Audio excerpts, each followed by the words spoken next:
What is up, everybody? Welcome back to the Twin Sunz podcast, episode 58. I'm your host, Shane, and with me, of course, is Josh? Josh has returned. Yes, I have. He's I made it I am back. back after my second absence. I am back once again. Josh has been quite busy with work, but he's had time to grind the game itself, so that's been good. But he has not had time for the podcast. But he's back now, and he's ready to go. Before we get jumped in fully, I got to shout out our sponsor as always, Runeterra CCG, holding us down, being the best sponsor out there for us. And let me shout out a couple articles that they have lately. One of my favorite that actually just dropped today, super timely. In case you're wondering, the Last Chance Gauntlet opens up tomorrow. So if you are looking to get in that, or no, I'm sorry, it opens up Saturday technically. This is Thursday. It opens up Saturday the 17th, but it opens up and there's 5 lineups written by Mezume.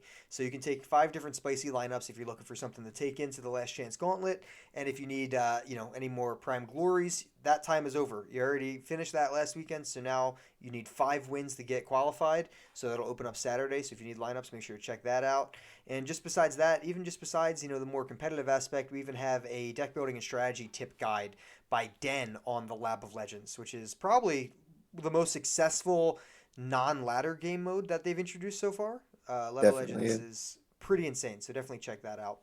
And we'll probably talk about Lab of Legends a little bit at some point in one of these episodes, a little bit more, because or maybe I'll make a video on it. It's just such a good game mode. We gotta talk about it a little bit more. It deserves endless amounts of hype. It Um, does. but that's pretty much it for now. So that's a great episode, Josh. Yeah, Um, I think we're good here. yeah, thanks for coming out. But yeah, Josh, I guess you know what. Let's just start off by telling them, what have you been playing lately? What you've been away, but you've been playing. So what have you been playing, and how's it going? So what have I been playing? For the past 2 weeks, I've been hooked on playing Nightfall. Just Diana Nocturne Nightfall. The addition of the Flight and Unto Dusk Yeah, has made that deck super fun with a crazy amount of decision making and different win strategies. Game in and game out, even into late game, you still have crazy possibilities of just still being able to go board wide. Um, so I've been having a ton of fun with that, and that is what I've been grinding. I'm in plat one, almost in diamond. I just haven't gotten the games in yet to make the final push. nice. Yeah, Nightfall is something I felt like I was gonna love. I wrote that article when Nocturne came out, and I was like, "Look how versatile Nocturne is." And then he kind of got shoved in the corner and just has one archetype there. But it's a really fun deck, and you're totally right. People actually putting the flight in it is really Hmm. sweet, and Unto Dusk is like crazy tech support. What's your Yeah. favorite thing to Unto Dusk? Okay. Well, I mean, yeah, I have to say the Doom Beast, obviously. The Doom Beast is Best. ridiculous. It's stalking shadows and unto dusk. You could like Oh just my get gosh. infinite, infinite Doom Beast procs. Yeah, and it's so disgusting because it actually sustains you so well too into other aggro matchups. It's just like you'll just have like Yeah. if you proc it 4 times, it's a 16 point damage swing, right? You're taking hit Yeah. from them. It's It's wild. crazy. Plus you get to draw a card, so it keeps you healthy and Yeah. going for later. It's just such a good card. I'm actually really impressed by it. At first I saw it when it came out and I was like, oh, that's like an interesting card. But I tried using it with like Aphelios Yeah. before Aphelios nerf, and I was like, okay, this is cool, but it wasn't hitting like, how I thought it would. But then in Nightfall, it's like you have the Stygian the little Stygian guys, the little bird things. Yeah. Um you have the Doom Beast, you have Diana, even Nocturne procking That's true. the damage loss across the board. Yeah. It's pretty huge. And then drawing a card, and if they're Nightfall, it even stacks it onto that. So it's like I mean, like they proc the Nightfall, Yeah. the next card, and all the Nightfall cards are pretty cheap. So, um, yeah, the flight and that are two of my favorite cards. It's awesome. Yeah, I've been struggling. I haven't really been. Normally, I'm like, oh, I find two to three different decks that I really like want to deck build toward. Whether it's an Hmm. archetype or a certain character or whatever. And normally it's a little bit janky, but I make it work and it ends up going pretty well. I've been really struggling to find something I like really enjoy, and the meta is pretty nice right now. I mean, it was pretty Yeah. bad with when Shurima just dropped. We all kind of knew that. We've all went over that a bunch, but it's good right now, and I still haven't really been in the deck building mode. So I've just been playing like, just some generic like net deck stuff, but like kind of like the more tier two ish type stuff. Like I've been playing a ton of Renekton Sejuani still. Like I just absolutely Yeah. love, just overwhelm like most of my success in the seasonals where I went 7-3 between the two seasonals. So many wins for just from overwhelm decks between the Yeah. two, and they were just different overwhelm decks, but. I just love that archetype. So I've been playing that. Vlad Braum is still fun. So I've been playing Hmm. stuff like that. But I made Diamond. I don't think I've even talked about this because we've been having guests on and talking about our tournament a lot. But I made Diamond, and then this past weekend with that Gauntlet, I just got my fourth Prime Glory, so that's maxed out for Nice. Prime Glories. So Ready to go. yeah, I just need to get one round win. That's it. So one best of three match on Saturday. So I have to Nice. set some time aside, do that, probably record a video of it, and see how it goes. I'll probably be bringing in what I brought in last week, which was TF, not TFS. I was bringing in TFS early because it was ban bait, and then the one time I lost Prime Glory, I brought it in, but no one banned it, and I was forced to play it, and I was like, crap, I don't know how to play this deck because I've never played it. And you're like, oh, it doesn't matter Yep. because this deck's ridiculous. Yeah, exactly. I ended up losing like one game with it. I was like, okay, this works. Yeah, I brought in Vlad Braum, Rantin Sejuani, and then Diana, Leona, Aurelion Sol, like Nightfall slash Hmm. Invoke deck, a lot of Daybreak, just splashing Doom Beast, Stalking Shadows, and Atrocity. So that was really fun. So I'm probably gonna bring in something similar like that for the Last Chance Gauntlet. Are you gonna give that a shot, Josh? I don't know if you've been doing any of the Prime Glories or not. No, I have not. The Gauntlet is something that has gotten away from me. Whenever I go on the game, it's like I just, want to play ladder or the lab. So that's what mainly what I do with the well, like when I go on, like, either trying to get Talia finished because, she is just I don't know if there's not enough support for her just yet or what, but it's just like impossible to build through her. Like it's easy Yeah, because you could just like get another champ and then just like stack everything on them and then be right. your win con. Just shift But your you're decks. trying Yeah. to, yeah, the best chance I had was um it was like so you get a bunch of the salt rock guys, the landmarks that Yeah, the when they Rock come out they're five Bears. fours. Yeah, Yeah, yeah. yeah, the rock bears. And when you summon a 5 drop, they have the Trifarian thing, so they attack the weakest unit. Hmm. So like that was my best run, and then all of a sudden I just got like completely shut down by some like guard bots or something, and I was just like, well, I guess I'll give this a break because I had enough with Talia. Yep. Yeah, she was rough. I took like one or two. I've been doing a lot of ladder and then like, and not even like a lot. I would do like a couple games a day, and then I really was focusing on the gauntlet. So I haven't even. I've done one Talia run, whatever you say it. I've done one run, and yeah, I just got waffle stomped like instantaneously, and I was like, yeah, I can't. I'm not gonna try this again just yet. I need to wait. Yeah, I've she just doesn't push damage. yeah. It's just impossible. Yeah, a lot of people are like, oh, it's easy. Just build whatever champ you get first. You just build a separate Yeah, champ, but yeah. I mean, obviously, you kind of want to make it a Talia run instead, but yeah. yeah. Uh, I probably just have to find something else and then just go away with my pride and yeah. just make it like an Ezreal deck or something. Yeah, I got the Azir one pretty quick. That one was pretty easy. Yeah, that was super. You just get a bunch of rallies and it's like, Yeah, okay, I won. yeah, you just rush them down. Yeah, as long as you can beat guard bots early, you're set. I haven't even tried the legendary options yet though, so Oh I need to yeah, dive back I in. I wanted to go back and do the harder difficulties, but I've and Talia just made me so mad.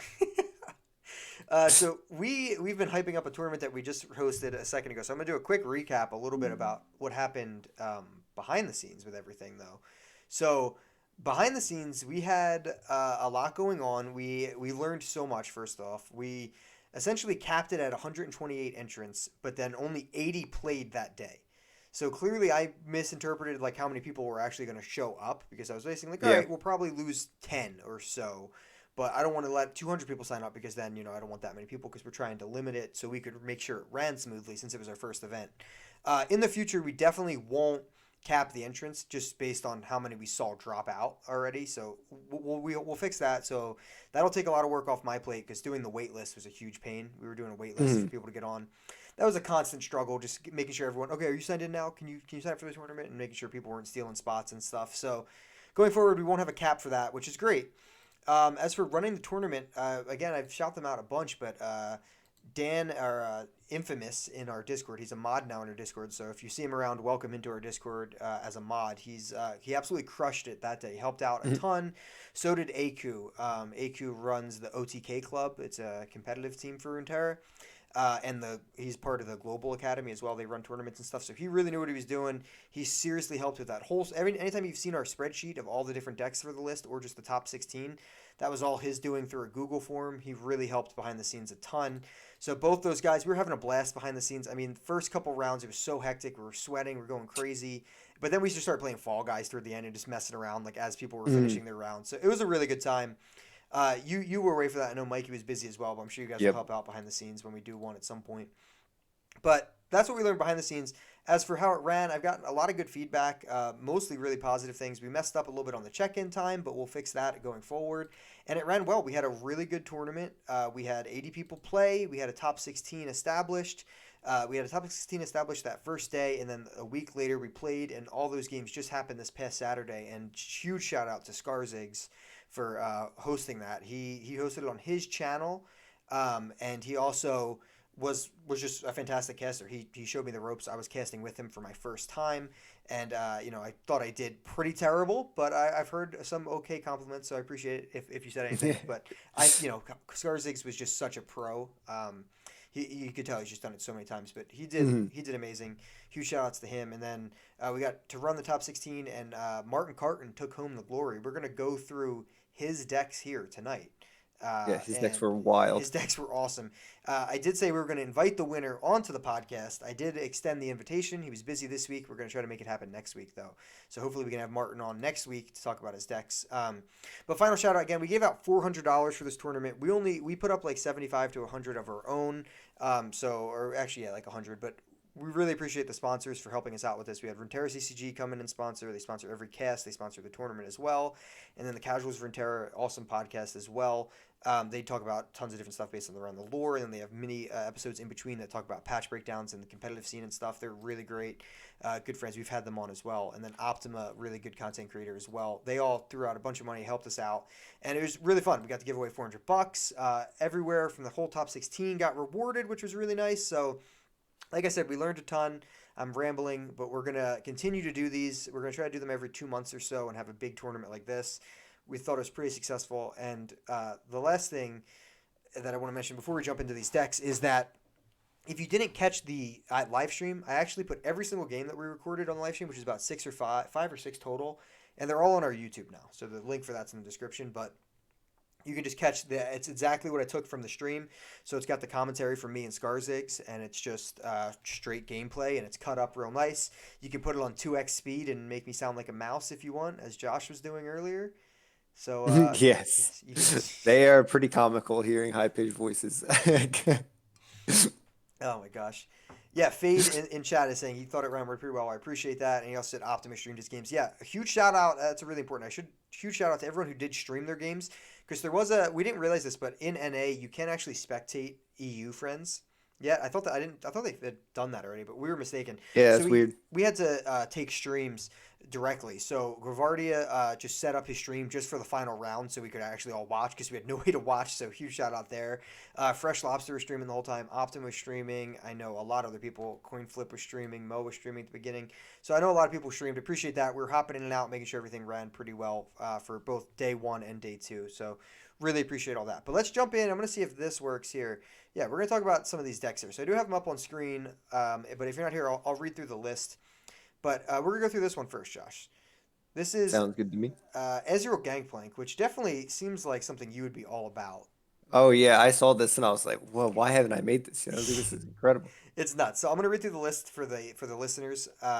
It's Ezreal, it's Gangplank, it's 3 Jagged Butchers, 3 Ballistic Bots, a Dreadway Deckhand, 3 Petty Officers, a Chump Wump, 2 Funsmiths, 3 Zap Strafens, 1 Riptide Rex. When's the last time we heard that guy's name? Yeah. 3 Dreadways. That finishes the followers. The spells are 1 Thermo, 1 Parlay, 3 Mystic Shot, 3 Get Excited, 3 Make It Rain, even though it's 3 mana, and 3 Static Shock. So this deck is obviously kegs, spell damage, and a lot of fun. What are your thoughts on this list, Josh?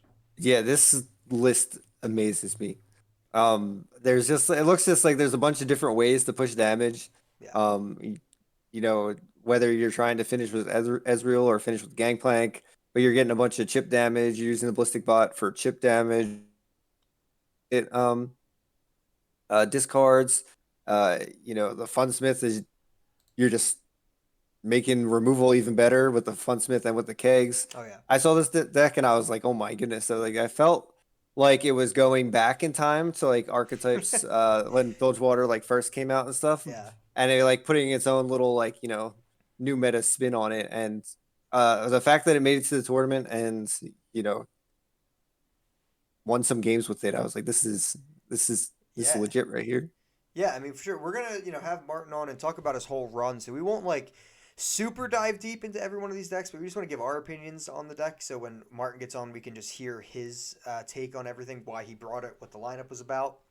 But to me, I mean, it seemed like it was directly inspired from the Dreadway getting buffed to 8. I mean, that's Mhm. a huge difference, right? 9 to 8 lets this come out a turn early, which can be everything in these type of matchups. And, running 2 Funsmiths pretty nuts as well.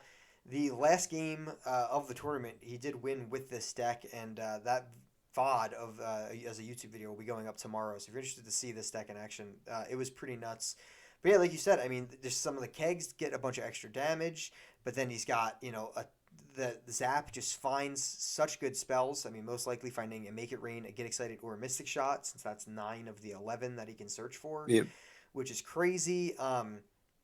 And one of the funny things we didn't account for, he had played one Mystic Shot, and spoiler alert, but he won the last game with a second Mystic Shot on the stack when he was going to lose with a Dreadway out and a Funsmith, but it was Ezreal's Mystic Shot. So we had forgotten that Ezreal's own champion spell is Mystic Shot, and it came out and it was nuts, man. So much damage.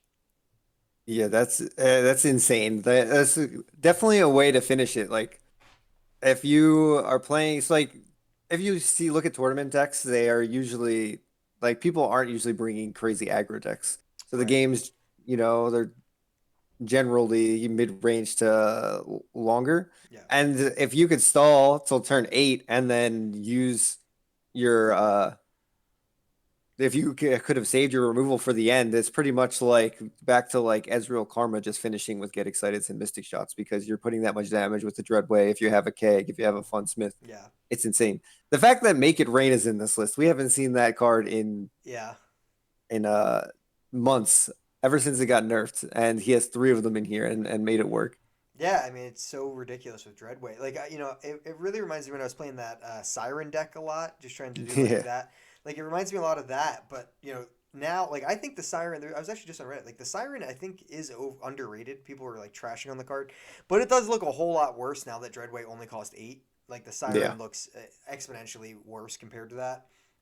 But it's important to know, even though like the Dreadway, he's got 3 of them in there, so obviously he wants to hit that. But if he already has Gangplank and you find a second Gangplank, another parlay is amazing. Like hmm both champs' spells are just so good for this deck. It's like absolutely crazy. Yeah, I mean it's a really fun deck. I took it for a couple games after the tournament, and Oh, really? yeah, I was like I need to just try. I just need to blow some stuff up. I mean, it's just like you said, it's so reminiscent of like what Bilgewater was at one point. They just had this really fun removal and just like yeah, kegs existed. They were allowed to like no one runs kegs now, so it Mm-mm. was cool to see. And it can spin off into a bunch of conversations about what Bilgewater is now.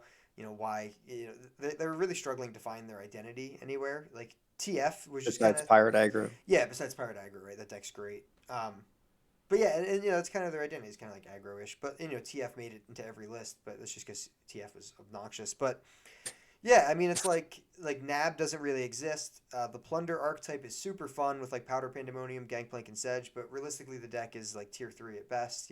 Right now Yeah. at least. And I've played it a bunch, so I'm not just saying that. And like if you've played it, like it is a fun deck and it can win games, but realistically, over the span of a lot of games, it probably is tier 2, tier 3 at best. And it's just kind of sad that the Plunder archetype isn't really there, and then the Nab archetype isn't really there, and kegs are cool, but like Make It Rain hitting 3 mana hurt a lot. So it's like it does suck as a region to not have a great identity. So it's cool to see this come in and use a lot of build cards like Make It Rain, Dreadway, Riptide Rex, Petty Officer, cards that like used to see so much play, but now they've all been. I mean, like Riptide Rex got nerfed, Petty Officer got buffed, then reverted back, so it got nerfed. Make It Rain got nerfed, so it's cool to see all these cards coming back, and it was a lot of fun to watch this one in action. Yeah, I just laugh that I know the chump bump was probably used, to discard for Get Excited, but I just laugh that you could have, 2 damage shrooms coming out at the end of the game, Yeah, possibly winning. that's a good point. Yeah, But Shrooms and yeah, Dreadway is nothing to chalk up. It's pretty legit. Yeah, it's pretty funny. But yeah, this deck, I saw this and I was like, that is a great list, and it definitely takes a lot of confidence to bring this into a tournament. Oh yeah, yeah. So we'll be talking to Martin hopefully next week, like I said, about why he chose this deck. But we're just giving our thoughts at the beginning here of what we thought about the deck and just highlighting some of the decks as we go through. So his next deck he did just pick right up from the lead of the balance team, Ruben Zoo. So he just took this deck straight from him. Ruben Zoo had been playing this deck for a little bit, and I'll read it through. It speaks to my heart. I love this style of deck, and I didn't get to see any games played with it, so it made me a little sad. But it's 3 Zoe, 2 Victor, 1 Vi. The followers are 3 Spacey Sketchers, 3 Ballistic Bot. That card seems good. Made both lists so far. 2 Mountain Goats, a Mentor of the Stones, 2 Solari Priestess, 1 Sump Dredger, 3 the Fangs, 2 Sub Percivals. Like, let's Amazing. go. And then tons of spells. We got Thermogenic Beam for 2, 1 Ender of Improvement, 3 Mystic Shots, a Pale Cascade, 2 Get Excited, 2 Hush, 1 Bastion, 1 Static Shock, 3 Star Shaping, 1 Sunburst. And something I'll say about whenever I see a Riot employee share a list like this, they have so many one-ofs, and it always makes me question my deck building all the time. And I'm like, I mean, it makes sense. Like, look at 1 Vi. It's just, this is must be over so many games. It must have such a good impact. But it's like, there's 1 Vi, there's 1 Mentor of Stones, there's 1 Sump Dredger, there's 1 Iter of Improvement, 1 Pale Cascade, 1 Bastion. Yeah. It's just so many one-ofs, and it's super interesting. But I absolutely love Victor and Zoe together. I got masters with that with dogs last season, so this spoke to my heart. What are your thoughts on this, Josh? I think the color scheme just speaks to you. So It you does. automatically just resonate to it just because of Yes. the color scheme. Yes.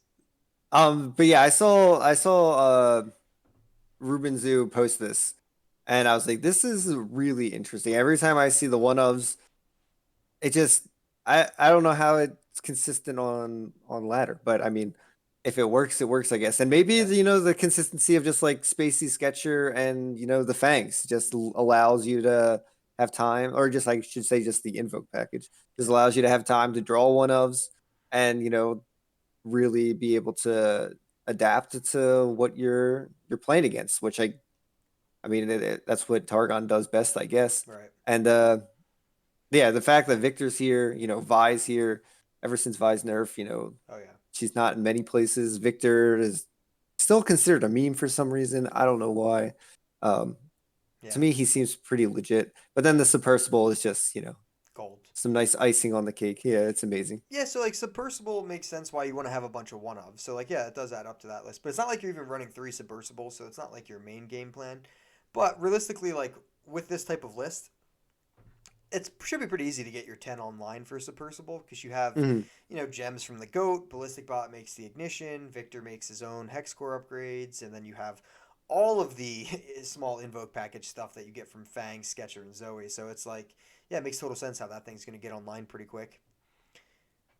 Yeah, definitely. And it's a definitely a really good finisher. And then you have the Solari Priestess to pull some, or Star Shaping to pull another finisher. Right. And then Vi and Victor could also finish. So Yeah. Uh, in both of these decks, I feel like there are a ton of ways to, adapt to getting damage and finishing the game, um, Yeah. which I guess makes perfect sense for a tournament. But yeah, I just feel like he's playing off of these. He saw this and maybe I assume he had to test it a bunch and just probably saw there's a bunch of different win cons, whether it's with Targon Invoke or Submersible, just pushing the final damage, and you create a nice little consistent win package that you got here. Yeah.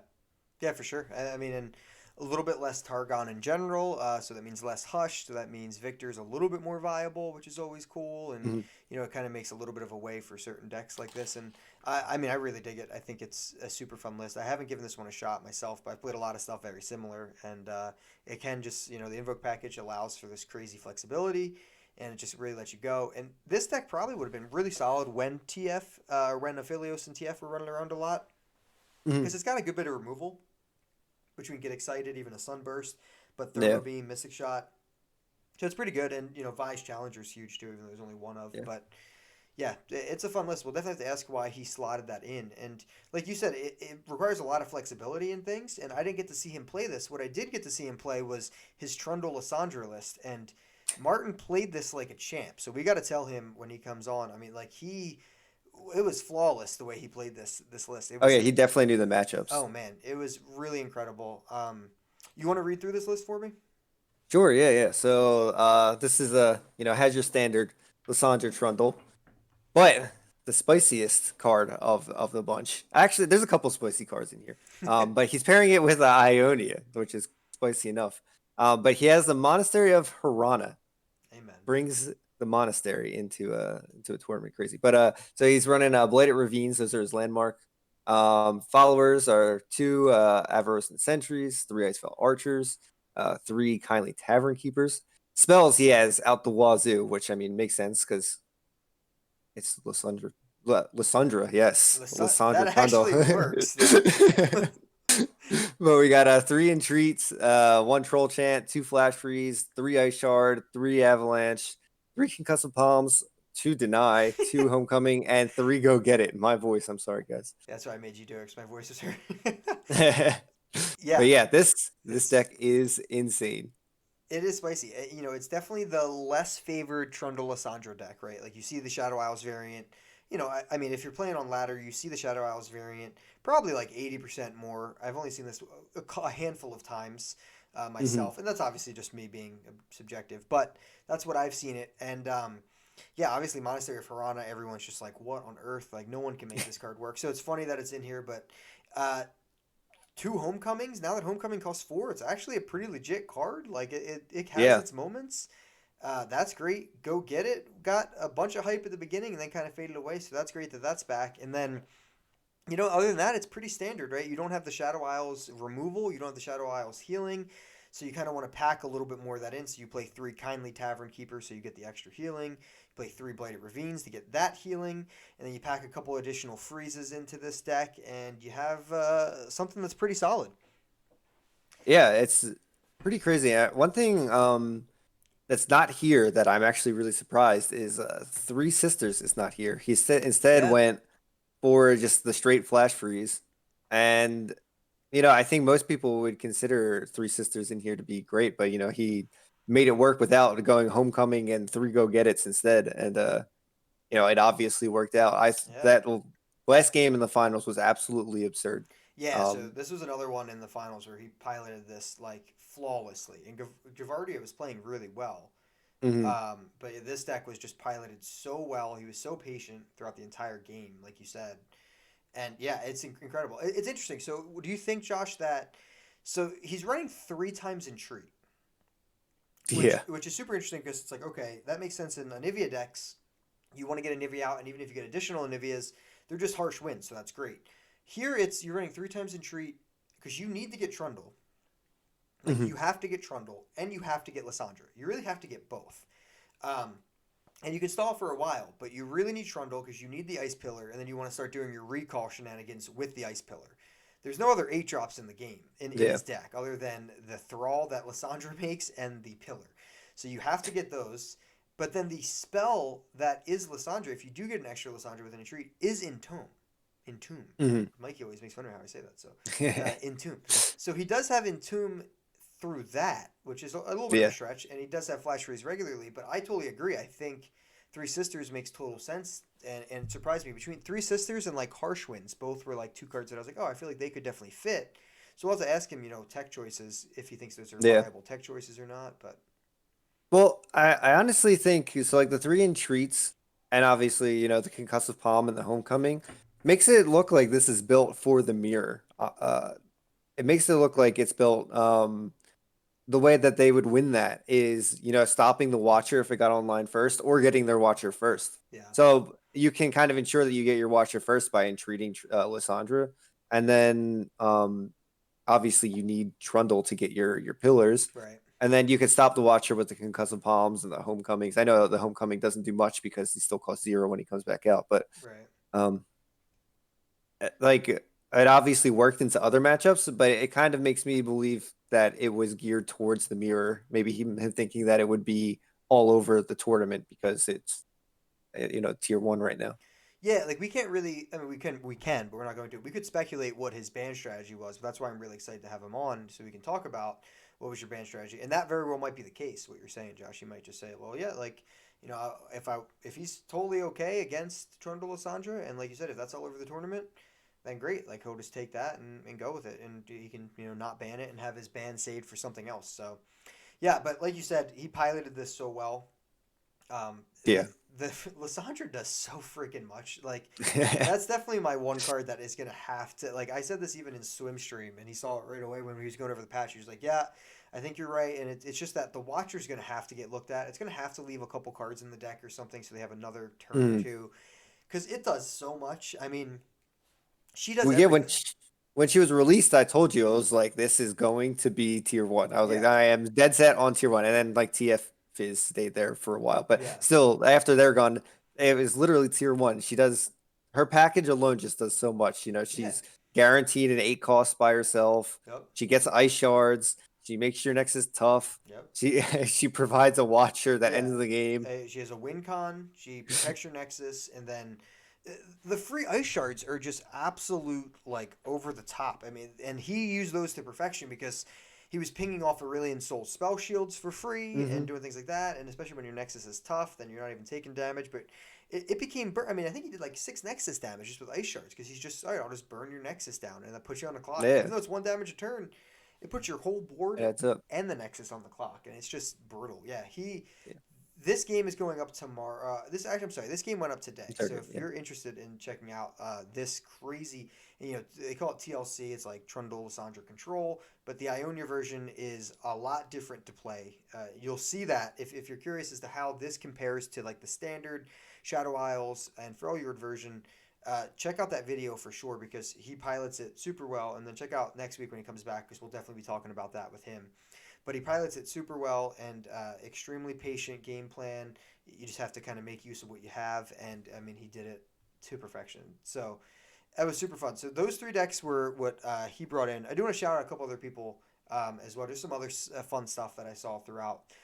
We had a decent amount of Zoe and Lee as well. Fresh Lobster had that, and he did really well with it as well. That was fun to watch. Sneak had Ash LeBlanc that we got to highlight on stream a little bit. That was pretty fun. So it's nice to see, Sejuani Ash instead of it just kind of being. You always like to see decks instead of them just being staples, kind of get a Hmm. new toy to work with and shift a little bit. And Yeah. I don't know if did you catch any of those games with them or no? Yeah. I saw some of Sneak's games. Yeah, it's fun. I Yeah, mean, I LeBlanc does a good bit of work there. yeah, she's definitely way better than people put her out to be. Just like Right. Zoe, honestly. I mean, she's not as good as Zoe, but she still just does a ton of work. And bringing a 5 attack down on turn 3, and leveling up that almost that same turn if you can build your board, it definitely puts a ton of pressure. Yeah. And I think I saw his game. He was going against the deep deck, and Yeah. I think he lost that one. But he was playing that one super interesting. He was just trying to stall, trying to deck out the deep deck, and I thought that was super funny because he like lost his Ash early in an unfavorable trade. But Yeah, that was the game he drew 3 Trifarian Assessors like in a row. yeah, That was funny. Yeah, that deck did work though. It was definitely fun to watch. And then lastly, Gavardia had some really fun decks as well. He had I don't out of the top 16, I didn't go through every single deck list, but he did bring Aphelios. I'm not sure if he's the only one, but he brought a Diana Aphelios Nightfall deck, which was super fun to watch.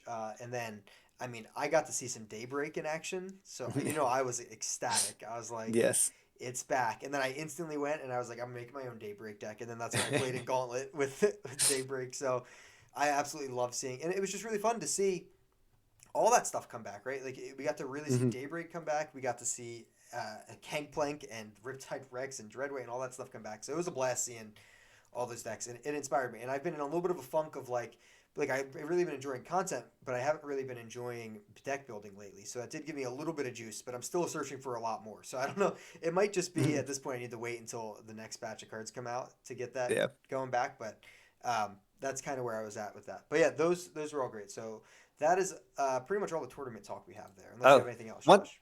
one thing I wanted to bring up about Martin Carton's lineup Yeah. is his first 2 decks. The Gangplank Ez and the Zoe Vi Victor.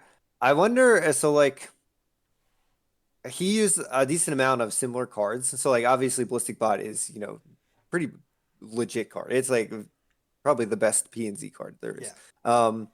I wonder if because like so he did so well with both of these winning the tournament, if that warrants, changing to card lock or region lock. I wonder if it Hmm. like is enough to give the argument that, oh well, he has two ballistic bots, obviously that's a super like best two drop in the game almost. Yeah. um I Yeah. wonder if like that gives an argument as to, region lock, card lock, or something that should be experimented with later on as more cards and regions come out.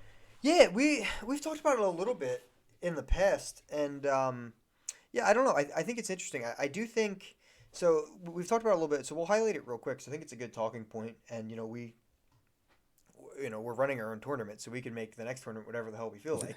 So it's a good point there. So right now it's Riot Lock or Champion Lock, which is you can't have the same exact champion combination, or you can't have the same exact region combination, and you can't have the same champion in two different decks at all.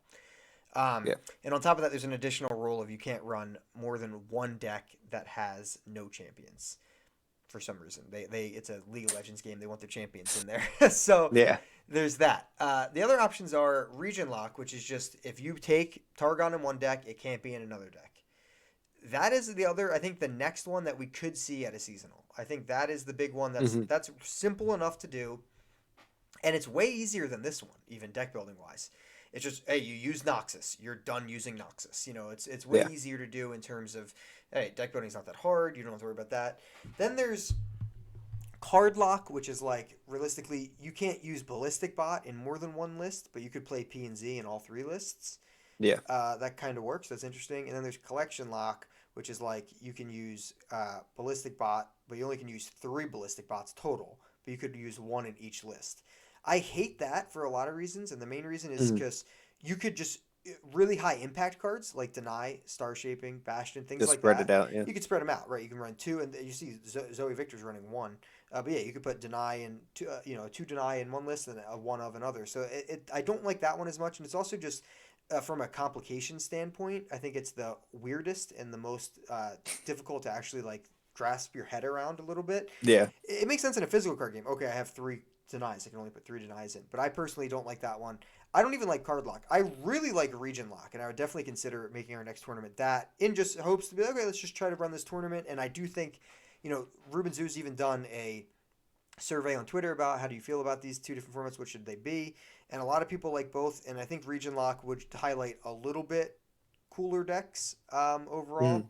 So I think maybe we'll have this after having this conversation. Maybe we'll run region lock. What do you think? I think I agree with the region lock. I've seen decks from a couple tournaments that have done region lock like way before. I haven't seen it in a little while, Right. but it makes for some really cool variants of archetypes. That they're teched for the meta for like the main, like the big, like if TF Fizz was still around, you could see obviously Bilgewater and PZ were there, but the other decks, they really have to focus on how they're getting their matchups to go against TFs. And I thought that was really cool because you could see some cool techs, some cool counters to mirrors, possible mirrors for archetypes. And I think I would want to go in the region lock route. Yeah. What are your thoughts on collection and card? They're both very similar. But Yeah, card I can understand. But it does allow for if there is like a really dominant region, like say the next couple Shurima expansions make Shurima absolutely insane, or like Aphelios gets reverted back and Targon's absolutely insane. right. Um, Targon's still strong without Aphelios, and I feel like if you just do card lock, you could still dance around Targon and still use its strengths in multiple decks. Yeah. Um, Collection lock, the same thing. I think Shadow Uh, Isles is a great example of that too. As a whole yeah, region, they have so many tools that they could really get around with.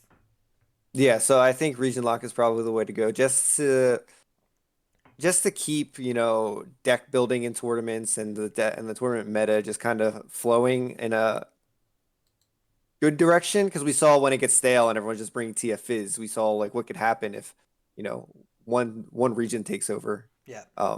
It could definitely cause for negativity, and I think with region lock, we could definitely get more diversity with decks and decks that you don't even really see on ladder, just because they're tournament decks, which is really cool. I find those Right. lists really really interesting. Yeah, I've always like kind of been curious about like does region lock limit deck building or enhance deck building? Because it's like, all right, well, if there's already three main decks that are good, say that, before you have TF Fizz, you have Aphelios, whatever, and you just have like three main decks that are all six different regions. You're like, all right, is everyone just gonna play those six? Or does it actually open it up more? And it's something I'm still really unsure about, and I don't have enough That's experience true. about. So it could be better, it could be worse. I don't really know. If you guys who are listening have more experience or just have your opinions on that, drop them in the comments so we can have that discussion because it's something I'm intrigued by. And I'll probably poll people and see if they want the next tournament to be region or champion locked. But yeah, I think for now I'm going to stay away from card or collection lock Yeah, for our personal tournaments. I know some people really really pull for those, but I think region is the next natural step, like you said, that competitive Runeterra would go in, like official, yeah, Riot would go with. yeah, Personally, yeah. In my head, I'd hope that region lock would promote decks like Lysandra Trundle, Ionia. I'd yeah, hope that that's so like I'd hope that would promote that, but it might just be like Lysandra Trundle SI, and then oh, we don't have Freljord or SI anymore. So right. Take the it's next two but best decks that aren't SI and Freljord. That's where my head is. yeah, I don't know which way it would roll out though. I really am not sure. yeah. I'm not really sure either. Um, I'd hope that it would promote different pairings of archetypes, but Yeah. it might not. And there's been quite a few tournaments who have done region lock. I just haven't looked into those results enough to actually, or even remember what they were exactly to see how it diversified things or not. So it's definitely Mhm. something to look forward to. And the cool thing about running a tournament ourselves is that we can test these things and try it out and see what the community wants. We kept this one Riot Lock because we do have the seasonal tournament coming up. We did want this to be some practice for that. So keeping the format of the seasonal might be what we do going forward still anyway, just depending on when we're running these tournaments because we're going to try to run a similar timeline to before seasonal. So we'll see what happens. We do have a birthday to celebrate, Josh. We do. It's a big birthday. It is Runeterra's first year, which is pretty obnoxious if you really think about it. Like, if you think about what this game's accomplished in a year, Mhm. um, yeah, other card games have taken a very long time to do so. Yeah, they're definitely moving at a pretty quick pace, I'd say. It's funny because like when you're in it, it's like if you're playing every day, I guess it could feel kind of slow and be like they need to do this, they need to do that. And you definitely see that Yeah, when people feel like the meta stale or people get like they're just like we want new cars, we want new stuff, right. or like we want a big esport. It's like it's happening slowly. Or Yeah, I guess quickly. It depends on your perspective. If you're looking at other right. card games, it's happening very fast.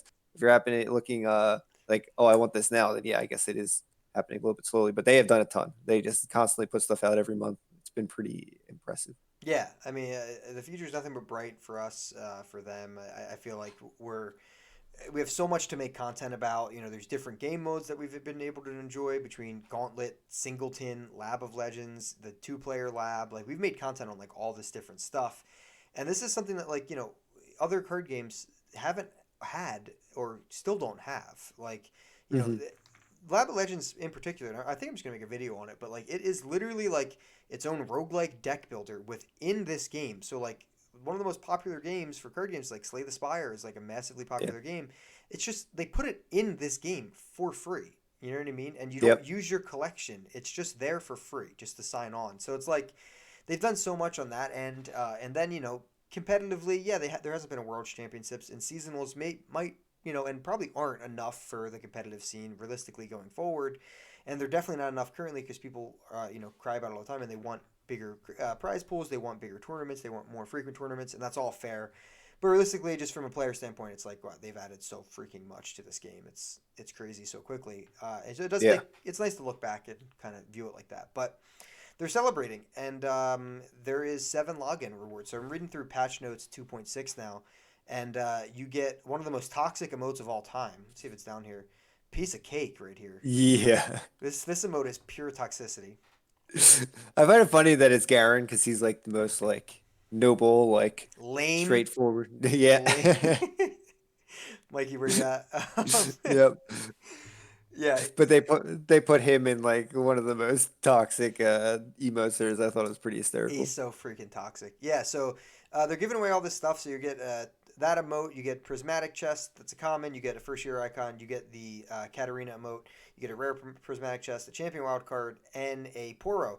So right as soon as they announce this, anytime there's a new Guardian, we do a giveaway right away on Twitter. Sometimes we'll do two if we get like 100 retweets or whatever, or sometimes we'll do one in Discord as our second. But I was like, oh, I'm ready to give it away, and then I read the notes quicker, and I was like, oh, they're already giving it away for free, so Yep. you can't buy this one. So yeah, we got taken away from our giveaway. Thanks, Riot, generous jerks. But yeah, it's some pretty cool stuff. I mean, it's whatever. It's a first year birthday thing, so why not?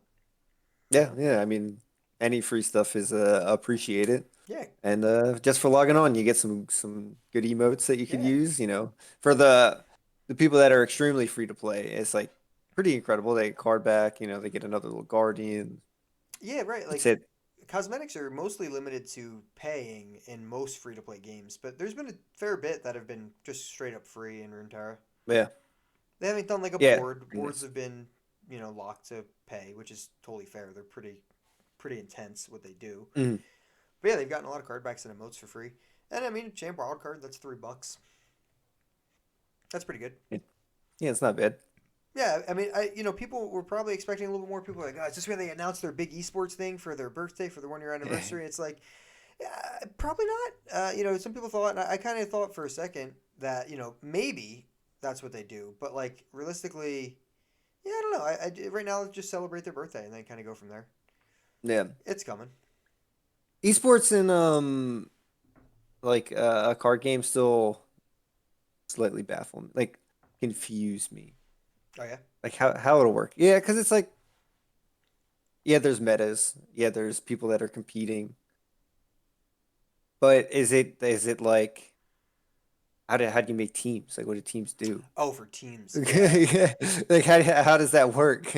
And each Yeah. each time that there's like a world championship, like how do you pick who's going in it if you don't have teams? Is it just like Yeah, single qualification and stuff is how most tournaments do. Like most card games don't have teams. But yeah, which is also weird because there's a ton of teams for Runeterra, and I don't understand the teams or what the streamers get from the teams for being on the team. And I don't understand what the team is doing. And nothing against them. I think it's really cool to yeah, like form I like don't a understand. like I've always had a test group in all my like card games and stuff, so I Oh get yeah. that for sure. But yeah, I mean it's great questions. We're not knowledgeable enough on that topic to even say. But yeah, I don't. To me, esports would just be more seasonal style tournaments where Yeah. there's they even said there's going to be a worlds, which is okay. A worlds invite can be earned through what? Through seasonal performance. Sure, that makes sense. Or through Mhm. ladder rank, maybe doesn't feel as good. So it's like all right, you can start there and then go out. But yeah, if they want to actually introduce teams and stuff, I have no idea. Yeah, but I'm ready, dude. I'm ready to take my picture with my arms crossed. People were asking that in the Discord now that our logo has a little bit of an esports vibe. They're like, "Where's the arm Yeah. cross pick?" It's amazing. But yeah, it just people talk about the esports scene and it just I don't know for the card game, I don't know how it would work. How do you like have Yeah, a consistent, I mean they could definitely find competitors consistently. yeah, I'm just thinking like when I go watch, the LCS every week, right. it's like, it's like an actual sport that I'm watching. As like I guess people do watch poker. So I mean, I guess there is a Yeah, place that's true. for it. That's true. So Poker's I probably a I really don't good comparison. yeah, I don't know how poker manages like I assume there's like individual players and they have individual like personal scores for Right, how they do in like certain tournaments. right, And I guess that's how you would have to do it through Runeterra. The only way it's like ladder could add up to like total points. And then I guess if there's other individual tournaments, it's like how do you make someone qualify to an esport without having a team, without having a franchise kind of thing? right. And it's I mean, there's a lot of individual things like I get it, like golf and things like that, where there's individual like sports like that. But it is weird, like. All right, well, they have qualifiers and things like that. That's how Yeah. Magic runs. There's qualifiers, and then you climb that Oh, I ladder guess for tournaments that's like that. probably a better spot to look. I guess I've never looked into, Yeah, the competitive Magic like scene, like how people actually get into the biggest tournament. And I right. guess it would probably have to follow something like that. Yeah, That you would have to make sense. get through tournament, through tournament, through tournament, go to qualifiers, qualify for this by being X and two or whatever, and then get to the next day. Yeah. And Yeah, they do it that way, and it's cool. And if you guys know more about it, let us know because, like you said, I know the baseline of how Magic works and other card games work, but realistically, and even Hearthstone is a great example of how that would work. Do they have teams or not, and what do the teams do in Runeterra and stuff? It's a real big, good conversation to have. There's a few other cool things in here. They did do this like random update in this. If you guys haven't seen it, it's pretty sweet. But they made like Recall look different, Spell Shield look different, Elusive look different, Yeah. Auras, Nabs, Drawing, Sharp Sight has this cool image. They just did a lot of like just UI fixes really, and it's just like really cool visual effects to some cards. So if you're playing now and like all of a sudden like a shuffle effect looks like it's actually shuffling Yeah. something. Have you seen whatever the flight like goes Mhm. back into the deck? There's like little cards that pop up and like Yeah. shuffle. I'm like, what the heck's going on? Yeah, I played the Avarice and Trapper, and a Yeti came out, and then the cards shuffled on top and stuff. It was pretty cool. I'm like, hey, this Yeah. looks a lot better. And they fixed the gauntlet, so the gauntlet will now be all of them are best of three. The Last Chance Gauntlet opens on the 17th here, and if you are partaking into the seasonal tournament, it's going to be 9 rounds long. We'll talk a little bit about that next week, because that'll be right before the Saturday first open cut. So we'll talk about that. But there are some bug fixes that are pretty nuts. There's actually a little bit of a visual bug today as well. If you did open your vault, if you're listening to this and you opened your vault, there were some problems with the vault. It shows that you're getting a champion card at first, but then it doesn't show up in the review at the end. But we had a couple science experiments go down in our Discord where you do actually get the champion card, but it just doesn't show it in the review. So we don't know what's going on there. I tweeted about it. Okay. Umbridge liked it, so I'm sure we'll have some kind of statement at some point. But it looks like Yeah. it was just a visual thing. Okay. Yeah. I experienced it and I was like, oh, I guess I didn't get a champion wild card. I just Yeah. just went out of it because Yeah. I'm already. Oh, right. If you're listening, I just want an open all button for the vault. Oh, please, dude, Please. people have been asking for that for so long. It's so needed. My phone I screen am. takes so much damage. It is clicking through. Just open all. That'd be fantastic. Maybe if you even have like a little like thing, you can see all the cards that they got in one thing, or you could just show the little show at the end where you saw like, oh, this commons, uncommons. Yeah. I just want an open all. I don't need to see all the cards that I already have or Yeah.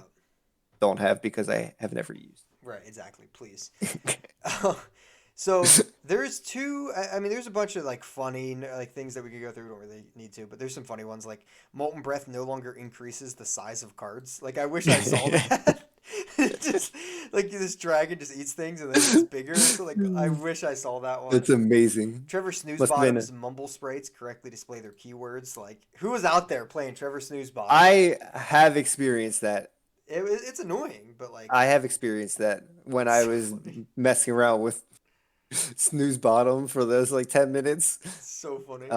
Yeah, it's hysterical. Two of the But big molten ones. breath Oh, Molten no Breath, yeah. longer increases size. There must have just been like a +1 in the wrong spot, Well, it in their says code. increases the in their code, yeah. Like it's literally just expanding their code. Like I find that like the funniest one. I wish I saw it. I'll have to YouTube it. Two of the big ones and really the main ones here. The Stony Suppressor no longer increases variable cost cards such as Thermogenic Beam beyond available mana. So that's You good. know what's weird? I thought that already didn't happen. I remember having a discussion with Yeah, someone like they're like, why doesn't this work this way? And it's like, well, why are you going to make a card completely unplayable? yeah. Like Maybe that's the point of the Sonia suppressor. But I guess maybe there were certain circumstances or where it like was happening. maybe after a couple more patches, it started happening. Yeah, I'm not sure. Um, I don't play Stony Suppressor enough myself to know. But I remember that yeah, conversation. Maybe we got wrong information at that point where that happened. I'm not sure. it's possible. Yeah, but Definitely possible. apparently that one happened, which is great. I mean, because that would, like you said, it would literally just say, okay, Thermogenic Beam against Stony Suppressor, you can't even play it. It's like, right, that feels awful. Yeah, it Uh, does. More than a direct counter, right?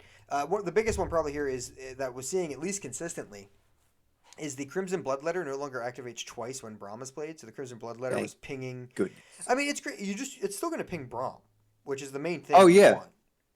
yeah. Yeah, But when you have your Mighty Poro being pinged also, and then you have this like 3-4 Bloodletter, Braum, and a Mighty Poro on the board. It's like, yeah. what just happened? And I don't even. especially when you have Scargrounds out, so they're both getting +1. The Poro gets to a Yeah, 4/2 with Tough, so essentially keeps the same health. Yeah, yeah. That bug was. I mean, it was. I don't play. I played it plenty of times. It was.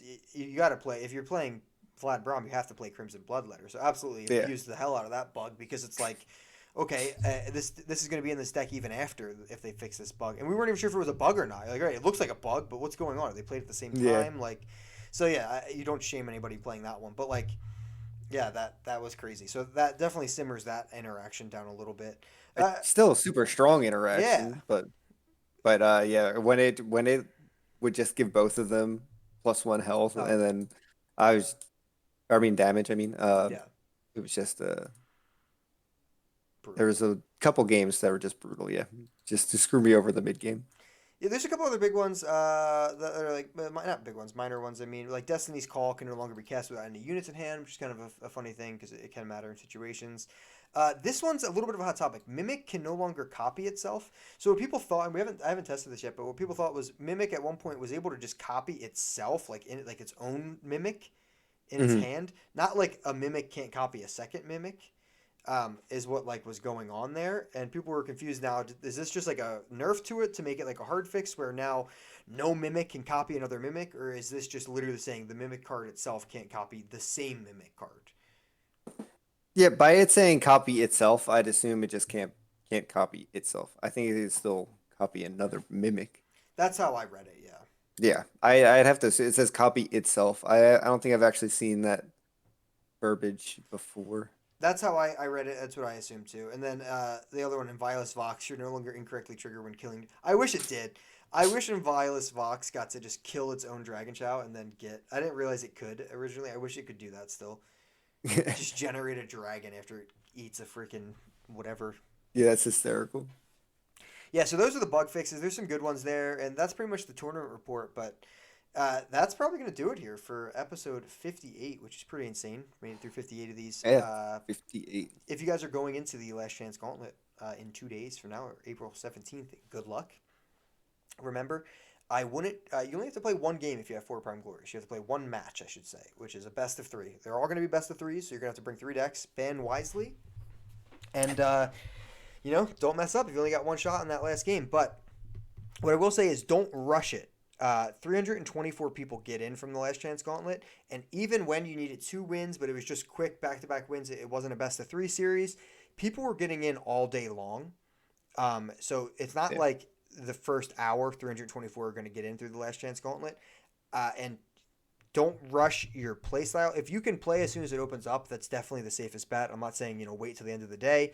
Play when it opens up, but don't like rush through your game where you're making mistakes, because if you're 5 or 10 minutes delayed, most likely it's not going to matter at all. So just play slowly, make the right calls. I'll be in there as well on Saturday, so if you see me, don't Garen emote me, please.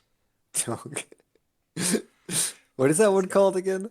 What is it called? Piece of cake, dude. Piece of cake, yeah. It's so just a toxic name for an emote too. Piece of cake.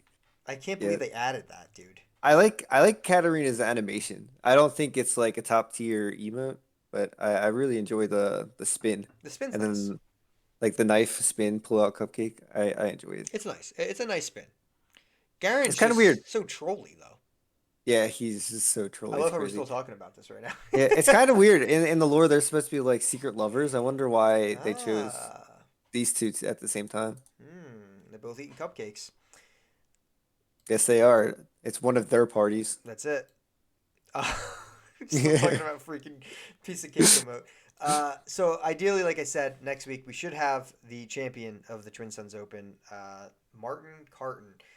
Chat was rooting for this guy, man. No one had heard of him before this. People were hyped. There's Martin Cartons in the chat, so we should have him on next week. Really cool to see, a new face to the competitive scene. As far as I'm concerned, I'm not, the most adept into the competitive scene, but he's a new face compared for me. I have not seen him play before, and he brought, as we just went through, an extremely spicy lineup. That was an absolute blast to watch and cast. If you're looking to find those games, check us out on YouTube. Guys, we're almost at 500 subscribers on YouTube. So if you're listening and don't subscribe to us, please, please, please do. The best way that we're going to get even more attention and possibly into the Riot Partner Program one day down the line, which is our goal, so we can give away stuff that they're giving to us as well as our own giveaways. The best way to do that is going to be through YouTube. They don't have they do YouTube and Twitch, and we're not streamers. I'm not streaming every day, and I we're haven't been able to because of work. Yeah, and Josh hasn't been able to because of work. And realistically, both of us are just busy. This is our hobby. We're not going to be able to do full time streaming or anything like that. That's one of the big ways that we get recognized. The other way is YouTube. Podcasts are not going to get recognized enough to get into a partnership program. So that's why we put our podcast on YouTube, along with a bunch of other content like the game VODs for tournament play, and I'll just kind of do some random thought videos about balance patches and things like that, and some gameplay that are fun. So if you don't support us on YouTube, really, really please do. And, we don't always plug it, but I'll take a second here as well. Just if you're listening to us on Spotify, Apple, anything like that, leave us a 5-star rating or 1 star if you hate Josh. You can do that as well. But just make sure you say because you hate Josh, because you're Yes, being you have to biased. put you hate. Yes, please do. So if you can do those things, we're not the typical ask every single episode, but we'll throw it here.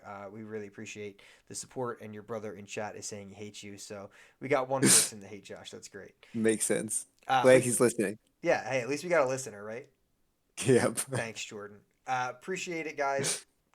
Come back next week, episode 59 with Please Mr. do come Martin back. Carton. And until then, we'll see you next time. See you. It's a piece of cake, Josh.